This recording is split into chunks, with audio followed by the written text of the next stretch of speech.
प्रिय छात्रों नमस्कार। एनसीईआरटी गणित कक्षा 10वीं में आपका एक बार फिर स्वागत है।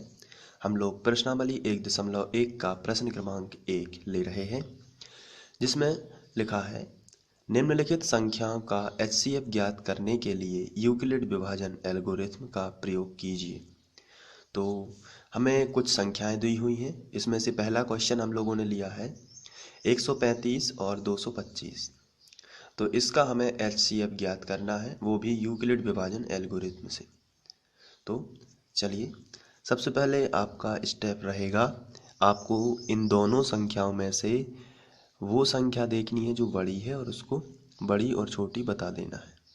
सबसे पहले जैसे यहाँ 225 135 से बड़ी है, तो आपको लिखना है 225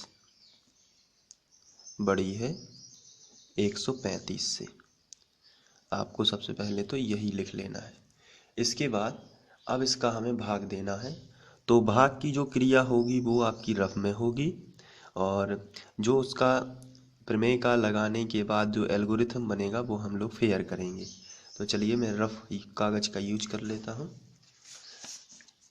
यहाँ पे अब शुरू करते हैं। इसमें से बड़ी संख्या को आपको भाग के चिन्ह के बीच में लिखना है।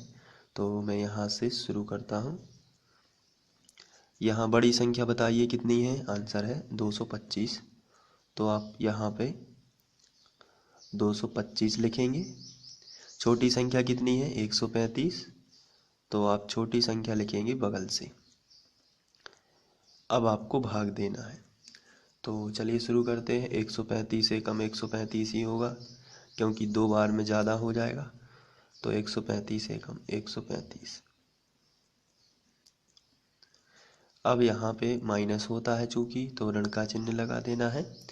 5 में से 5 गया 0, 2 12, 12 में से 3 गया तो 9, और ये कैंसिल आउट हो जाएगा। तो यहाँ पे अब बचा है हमारे पास 90।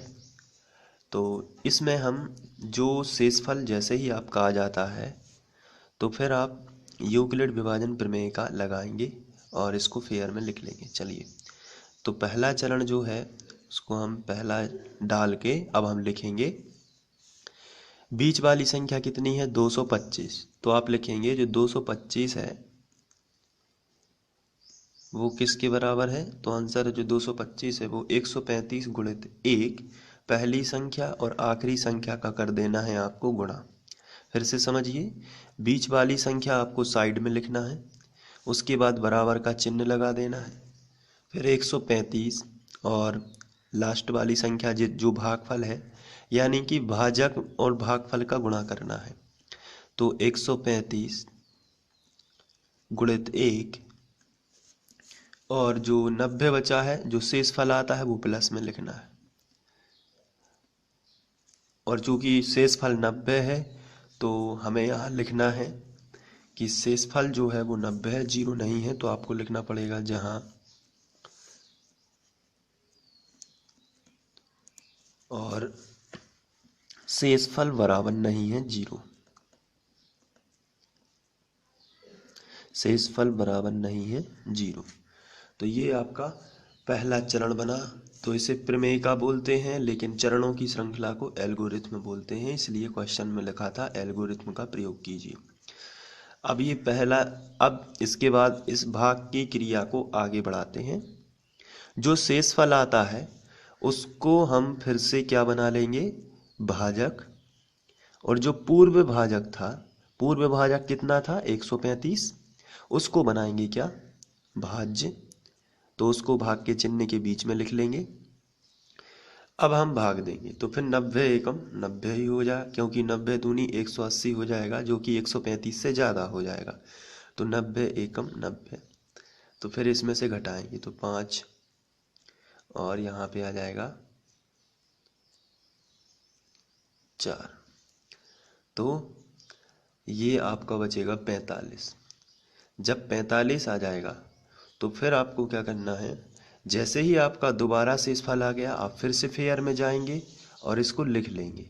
तो चलिए, सेकंड चरण जो बनेगा उसको आप लिखेंगे 135, बीच वाली संख्या आपको साइड में लिखना है। तो 135 बराबर जो पहली संख्या है 90 और भाजक का गुणा भागफल में करना है, यानी पहली संख्या का आखिरी संख्या में गुणा, यानी कि 90 गुणित 1 और प्लस में आ जाएगा 45। फिर आपको शेषफल 0 नहीं मिला है तो आप लिखेंगे जहां शेषफल बराबर नहीं है 0, जहां शेषफल बराबर नहीं है 0। और ये भाग आपको तब तक देना पड़ता है जब तक शेषफल 0 ना आ जाए। तो यहाँ पर शेषफल बराबर नहीं है 0, अभी भी शेषफल 0 नहीं आया है। जब आपका शेषफल 0 आ जाता है, ऐसी स्थिति में जो भाजक होता है वही उसका दोनों संख्याओं का एचसीएफ होता है। तो अभी तो इस क्रिया को हमें और आगे बढ़ाना है। तो शेषफल को फिर हम एक बार भाजक बना देंगे। तो इस तरीके से ये बना भाजक, और बीच का चिन्ह जो बीच में जो संख्या लिखी जाएगी जो पूर्व भाजक था। पूर्व भाजक कितना था 90, तो हम यहाँ लिख देंगे 90।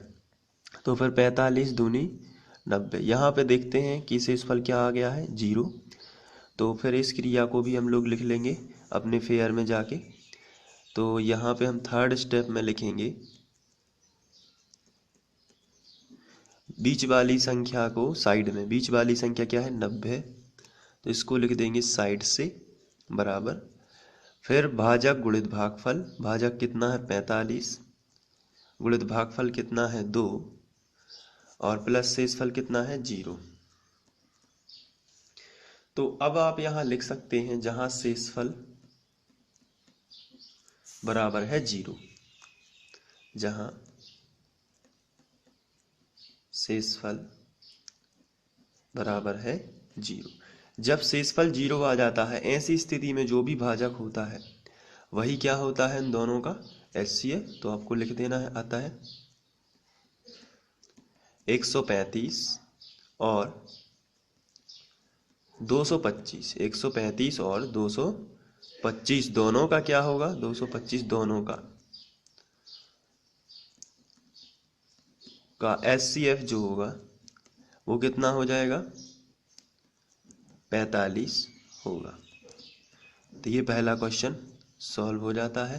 दोनों का एचसीएफ कितना होगा 45। चलिए बढ़ते हैं अगले क्वेश्चन की ओर।